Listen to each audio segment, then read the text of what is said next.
السلام علیکم ملګرو، راغلیو ډاګیا ته یا حسین ډاګیا ته او دلته پروګرامونه نور مو خو دی وخت مونږ د پښتو ژبې د نوموړي شاعر عبدالغفران بیکس د قبر سره ولاړ یو، د هغې برخوردار را سره ولاړ دی، را سره نور ملګري هم دي، د دې شاعران ادیبان او ډېر هغه ملګري چې پښتو ادب سره او فنون سره مینه او شوق لري، ذوق لري. تاسو چې خپل نوم راته واخلئ، ستاسو څه نام دی؟ روح الامین صاحب، دا ستاسو والد صاحب و. اول خو د دوی د زیږون او د تلین د وفات نیټه راته وښایي. د 22 دسمبر 1922 دسمبر 1922 دسمبر 1922 دا زیږون دی او بیا د دوی د وفات د تلینو تاریخ 28 مارچ 1958 دلته به لیکلي که 28 مارچ 1958 د شاعرۍ کتابونه چاپ دي که چاپ دي؟ له څو چاپ دي؟ د شاعرۍ 3 کتابونه چاپ دي، یو افسانې دي، یو سندرې نظمونه دي، بل د ریسرچ مقاله پې فلم ریسرچ مقاله چې هغه چاپ ده. ښه، عبدالغفران بیکس صاحب برخوردار خبرې اترې وکړي، نو څه وایي تاسو د دې په ادبي ژوند باندې که لږ رڼا واچوئ؟ حاجي اسلم صاحب ډېره مننه.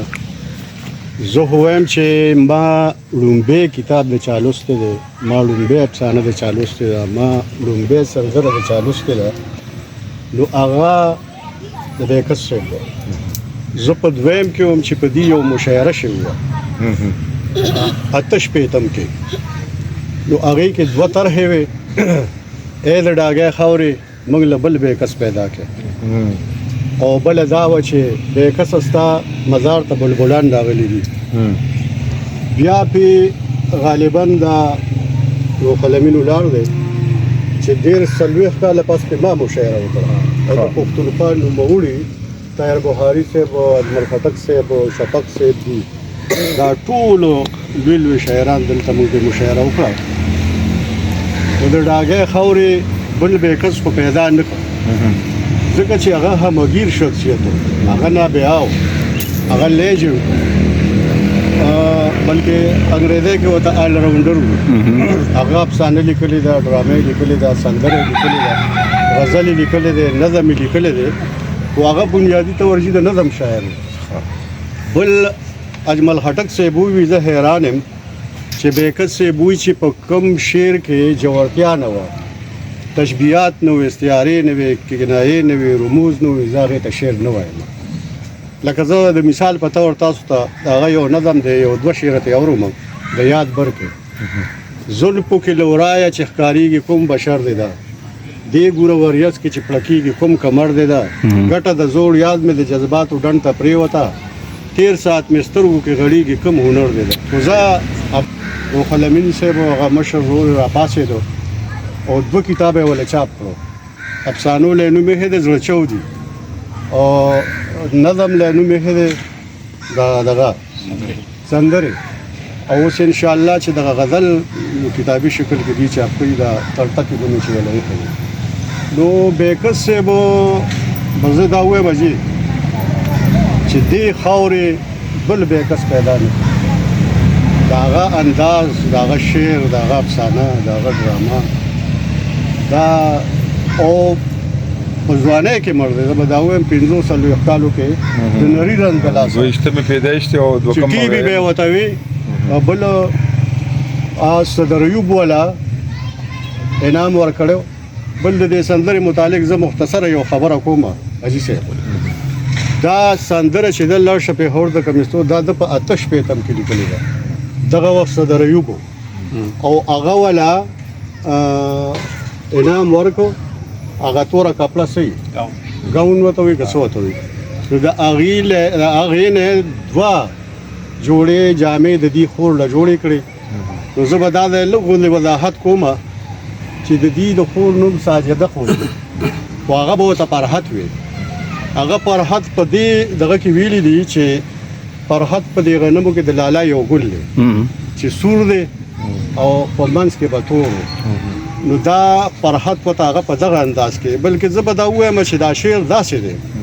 د فرحت په تبه تورو خدا با دپا کلا رضاوی فرحت پتا بے تور دپا جوړ ګلونا وای چې ته خشتکړه زې مهندر باندې کړم کمیس تور مال روړا تازه تازه ګلونا درې سلور مال روړا رازو دی تضمین وته مونږ د ویلو بنگلې د سره لکه دا بادشاہ زرین جان ویل د شي د دې بادشاہ زرین جان ویلې د ریډیو کې وسره دا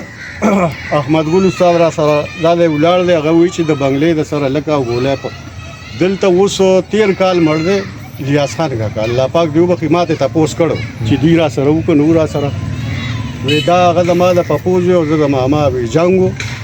خدا مخکینه خبره ده